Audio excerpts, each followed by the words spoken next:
nggak sholat 5 waktu secara totalitas, sepakat para sahabat orang itu murtad, keluar dari Islam. Tali pernikahannya harus diputuskan, sembelihannya tidak boleh dimakan dan tidak boleh dikuburkan di pemakaman kaum muslimin. Imam Az-Zahabi rahimahullahu taala menyebutkan kesepakatan ulama Islam bahwa pelaku orang yang meninggalkan salat itu lebih jahat dalam Islam daripada homoseksual, daripada penzina, daripada perampok, daripada pembunuh, daripada penjudi.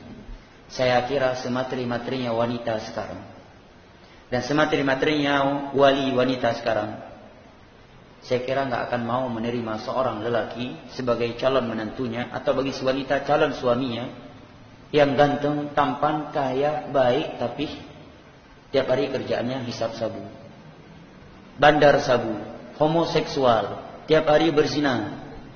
Saya kira tidak ada yang mau menerima orang seperti ini, ya kan? Sekaya apapun dia, seganteng apapun dia, sedermawan apapun dia, untuk apa punya kekayaan, baik, harta banyak, tapi homosek dia, penzina, bandar sabu, nggak akan ada yang mau menerimanya kalau dia tahu dari awal, ya kan? Tapi tidak sedikit dari kaum muslimin mau menerima orang yang lebih jahat daripada homoseksual, lelaki yang lebih bejat daripada perampok, pembunuh, ya, pengedar sabu, penjual khamar, peminum khamar, yaitu orang yang tidak melakukan salat. Sepakat ulama Islam, dia lebih bejat dalam Islam daripada lelaki yang melakukan liwat, homoseksual, penzina, penjudi, perampok, pembunuh. Lebih jahat yang meninggalkan salat di dalam Islam. Salat adalah satu-satunya ibadah yang Nabi mengambilnya ke Sidratul Muntaha. Nabi di Isra dari Masjidil Haram ke Masjidil Aqsa, kemudian di Mi'raj ke Sidratul Muntaha, melewati 7 lapis langit. Hanya untuk mengambil syariat ibadah salat. Selain ibadah salat, semuanya diterima oleh Nabi di muka bumi, di dunia, bukan ke langit. Dan Nabi SAW bersabda, al-ahdu alladhi bainana wa bainahum as-salah, faman tarakaha faqad kafar. Sesungguhnya perbedaan muslim dengan non-muslim adalah salat. Yang meninggalkan salat, dia kafir. Ini hadis Nabi dari sahabat Buraidah, riwayat Abu Daud. Dalam hadis riwayat Imam Muslim dari Jabir bin Abdullah radhiyallahu anhu, Nabi menyatakan bainal 'abdi awil syirki awil kufri tarkus salah. Antara muslim dengan kekufuran, kemurtadan dan kesyirikan adalah meninggalkan salat. Imam Ibnu Abdul Bar dalam kitabnya Tamhid, beliau hidup pada abad keempat, menukilkan kesepakatan para sahabat bahwa orang yang meninggalkan salat secara totalitas hukumnya kafir, keluar dari Islam. Hanya setelah 3 generasi berlalu baru ada beberapa ulama berpendapat kalau dia masih meyakini wajib, belum kufur, cuma dosa besar, dipenjara, disiksa, dicambuk. Tapi kalau dilihat pada pendapat para sahabat, kata Imam bin Abdul Bar, mereka sepakat. Di antara yang menyatakan demikian adalah seorang ulama tabi'in yang bernama Abdullah bin Syaqiq.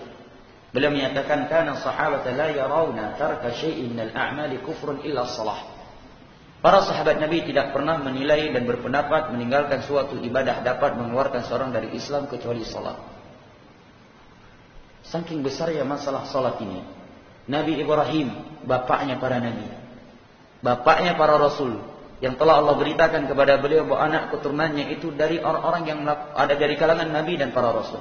Bersama itu, beliau masih berdoa, Rabbi ja'alni muqimas salati wa min dzurriyyati.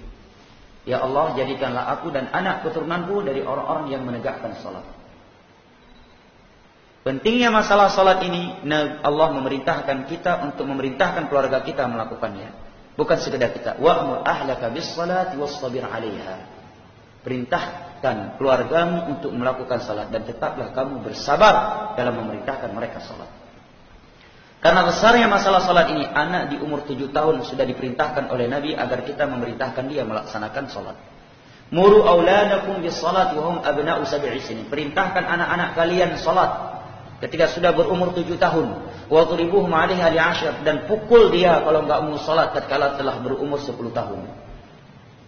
Masalah salat bukan masalah kecil. Allah berfirman dalam surat Mudaththir menerangkan pertanyaan penghuni neraka, penghuni surga kepada penghuni neraka. Ma salakakum fi saqar? Wahai penghuni neraka, apa yang membuat kalian tersungkur ke dalam neraka saqar? Mereka menjawab, lam nakum minal musallin, karena dahulunya kami tidak melakukan salat. Masalah salat ini saking besarnya masalah salat di sisi Allah Jalla wa Ala.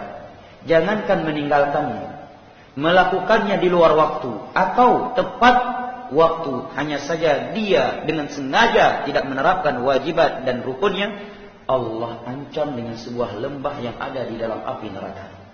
Allah berfirman, "Fawailul lil shallin alladzina hum 'an salatihim sahun." Wail kata sahabat Abdullah bin Abbas, wadi finnar, sebuah lembah yang ada di dalam api neraka. Wail bagi orang-orang yang salat, alladzina hum 'an salatihim sahun, yang sahun dari salat mereka. Maknanya kata para ulama, sahun dia mengerjakan sesuai dengan rukun, wajibat, sunnah, tapi di luar waktu. Subuh kena jauhkan tu baru sembahyang subuh. Ya. Asar ketika waktu sudah habis. Maghrib di waktu isya. Atau tepat waktunya, tetapi tidak menjalankan rukun-rukunnya. Tidak menjalankan wajibatnya dengan sengaja. Ini Allah ancam dengan wail, apalagi kalau dia tidak melakukannya sama sekali. Dan Nabi SAW bersabda dalam hadis riwayat Imam Abu Dawud dari sahabat Abu Hurairah radhiyallahu anhu, "Inna awwala ma yuhasabu 'alaihi al-'abdu yawmal qiyamah as-shalah." Bahwa ibadah yang pertama kali dihisab di hari kiamat setiap hamba adalah salat. Kalau dia sukses dalam masalah salat, maka sangat besar kemungkinan dia akan sukses dari yang lainnya. Kemudian kata Nabi sallallahu alaihi wasallam, kalau dia memiliki banyak kekurangan di dalam salat-salat wajibnya, maka Allah sempurnakan dengan salat-salat sunnahnya. Nah,